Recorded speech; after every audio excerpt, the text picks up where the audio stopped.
खंदक के वो पहाड़ हैं मदीना मुनव्वरा में, कहीं पे ओहद के पहाड़ तो खंदक के पहाड़। सलमान मोहम्मदी ने ये मशवरा दिया हुजूर पाक सल्लल्लाहु अलैहि वसल्लम को, तीनों तरफ पहाड़ हैं, क्यों ना खंदक खोद लें जहाँ से ये रास्ता है।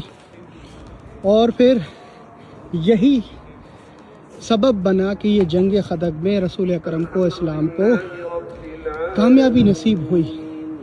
माशाल्लाह ये खेमा है रसूल अकरम सल्लल्लाहु अलैहि वसल्लम का। मुख्तलिफ जगहों पर खेमे लगे हुए थे, जिसमें नीचे सलमान मोहम्मदी का खेमा है, ये मस्जिद कहलाती है। इसके पीछे इमाम अली अलैहिस्सलाम उनका खेमा, वो भी मस्जिद इमाम अली। बीबी फातिमा ज़हरा का खेमा, वो भी मस्जिद फातिमा ज़हरा। सबा मसाजिद भी यहाँ पर है, 7 मस्जिदें जिसे कहते हैं। और ये खंदक के पहाड़। अच्छा, इस खंदक को वो किरास करके अमर इब्न अब्दुल वहाब ये जब किरास करके आया था तो मौला अली अलैहिस्सलाम का सामना करने पड़ा। रसूल अल्लाह को ललकारा, तुम्हारे मुसलमानों के दरमियान कोई पहलवान नहीं है, कोई भी मुजाहिद नहीं है जो मुझसे आके टक्कर खाए। रसूल अकरम ने मौला अली को भेजा, इसने तारुफ कराया मौला अली अलैहिस्सलाम ने अपना, तो इसकी टांगे हिल गई। इसको कहा गया था कि तुम हर एक से जंग कर सकते हो, मगर ज़िंदगी में कभी हैदर नाम के शख्स से जंग नहीं करना। मगर इसने गलती की, इमाम अली अलैहिस्सलाम से इनका सामना हुआ।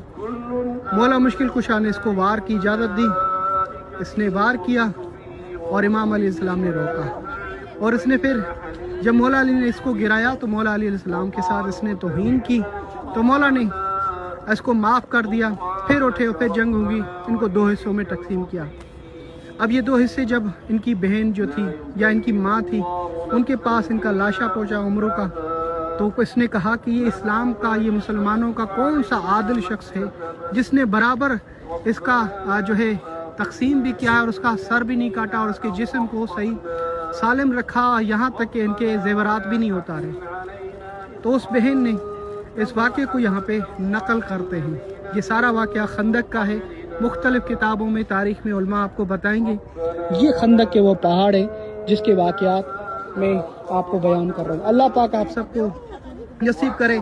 इस खंदक की जंग में सबसे अजीम जो है क्रेडिट जाता है सलमान मोहम्मदी के पास और हज़रत इमाम अली अलैहिस्सलाम।